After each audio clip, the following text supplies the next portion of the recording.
ચાલો મિત્રો, તો બધાને જય માતાજી। તો આવી જાવ આજે બધા ભજીયા ખાવા। તો જો અમારે આખા મરચાંના ભજીયાનો પ્રોગ્રામ છે। તો જો અમારે બેઠા બેઠા ચવાણું ભરે છે મરચાંમાં, બધોય તમામ મસાલો ભરી દીધો છે ને મારે તળવાના છે ને એને મરચાં ભરવાના હોય, એટલે જો મસાલો બધો રેડી થઈ ગયો છે। આ બટેટાના પટ્ટી છે ને આ મરચાં ચટણી પાકી ગઈ છે ને મેં તેલ મૂકી દીધું છે ને હવે મારે તળવાનું બાકી છે ને આ બનાવી નાખ્યો ડોયો। એટલે ડોયો બનાવીને પછી જો હું આખા મરચાં તળવાનું ચાલુ કરી દીધું છે।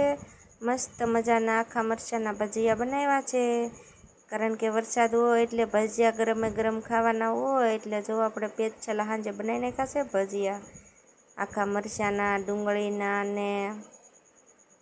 તો જો અમે ભજીયા બનાવ્યા છે, બીજું કંઈ રાંધવાનું નહોતું, અમારે ખાલી ભજીયા ગરમે ગરમ ખાવાના હતા, ચટણી ને ભજીયા એટલે બનાવ્યા છે। તો તમે પણ હાલો બધાય આખા મરચાંના ભજીયા ખાવા। ને આખા મરચાંના ભજીયા કોને ફેવરિટ છે એ તમે અમને જરાક કોમેન્ટમાં કહેજો ને। અમારે તો આખા મરચાંના ભજીયા ફેવરિટ છે ને ડુંગળીના। તો ડુંગળી ચાલો મિત્રો ભજીયા ખાવા આખા મરચાંના।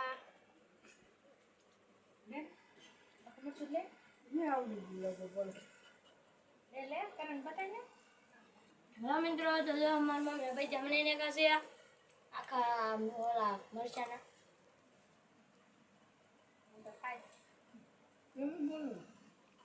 આખા મરચાંના છે એમ કે બને તો જો એ આપણે કે આખા મરચાંના બતાવો। ભાઈ આખા મરચાંના છે, લો તમે ખાવ તો ખરા એકવાર ખબર પડે। ચાલો મિત્રો, તો બધાને જય માતાજી। તો હાલો બધા આખા મરચાંના ભજીયા ખાવા। તો જો આખા મરચાંના છે, પછી આ બટેટાના છે ને આ છે ડુંગળીના। આવા ડુંગળીના બનાવેલા છે, લીલા મરચાં ડુંગળી। હાલો બધાય ભજીયા ખાવા।